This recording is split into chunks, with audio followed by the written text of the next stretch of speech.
start with the economy. Yes. How optimistic are you for the fourth quarter? Can you meet the target of 6.5 to 7.5% for 2022?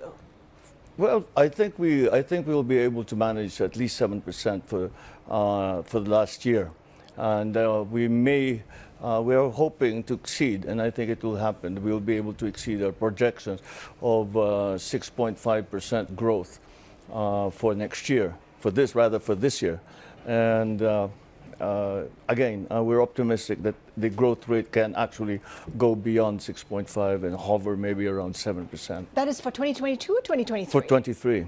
For 23. What's driving that optimism, given that most are expecting a global recession? 65% chance, they say, of that happening. Well, because I believe that certainly there is so much space, room to grow, in the sense that we are starting very many new things now, I suppose, like every other economy. And the basics in our economy have been rather stable. Our growth rate has remained above 6.5% for 22, and I think 23 it will be the same situation. Our unemployment rate is continuing to go down.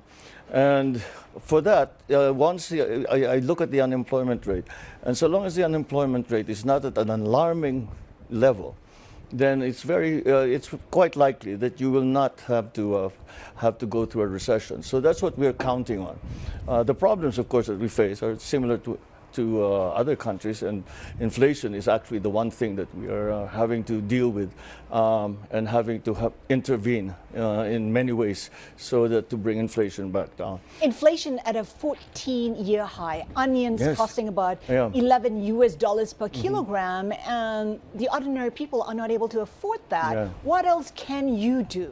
Well, what we've done is we have increased the supply. It's very, very simple. It's really a demand and supply situation. The onions, for example, it's a very simple analysis. You look at our production rate and how much we produce and how much is the demand, and there's no way you have to import. Now, in the long term, however, sugar is we have the same situation. We have to import because our production is not high enough.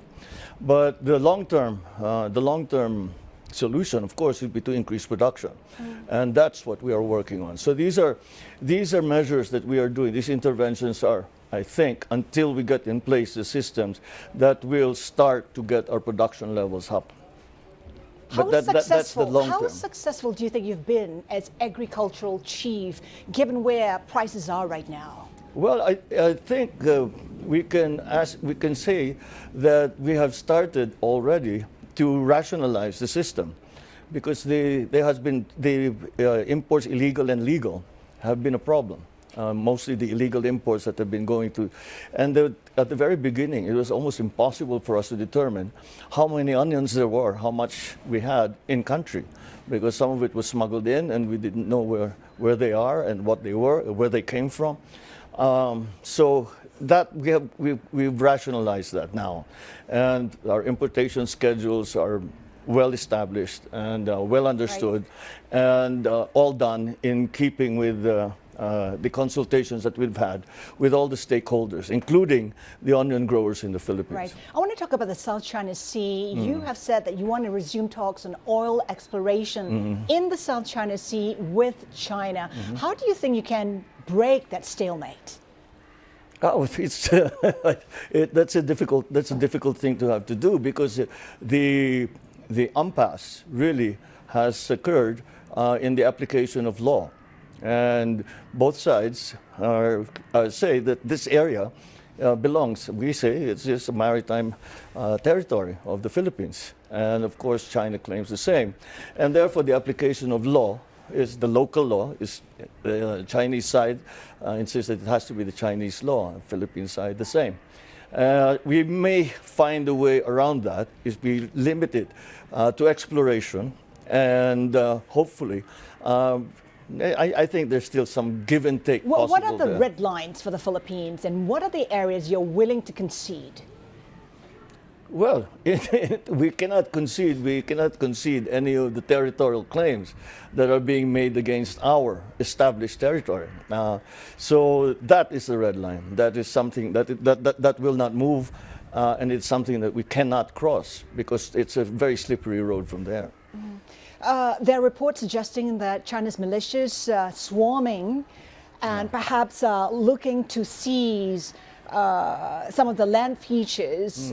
What are you doing about that? And is there any intention of lodging a diplomatic protest? Well, we send note verbals and we bring the attention, and that's why when I met with President Xi, both in APEC and the state visit that I just had to the People's Republic, I said we have to find a system so that these sort of things do not happen. Because if you look at we'll call them incidents that have been going on in the past few weeks, months, it really is a very clear indication that there's very poor communication between the two sides.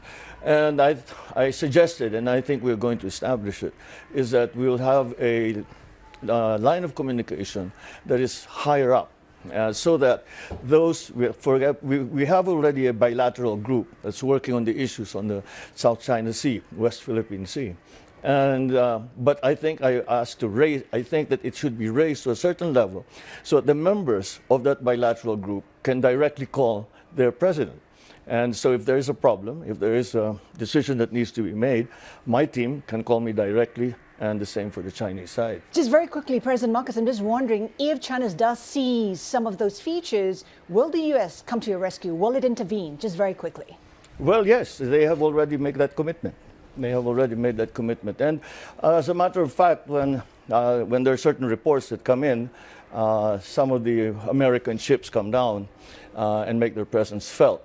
So that's just we were hoping just keep it, maintain it in that at that level, and we, of course, all of us that are stakeholders, ASEAN, Asia Pacific countries, all just want peace because we really have a great deal of work to do in recovering our economies.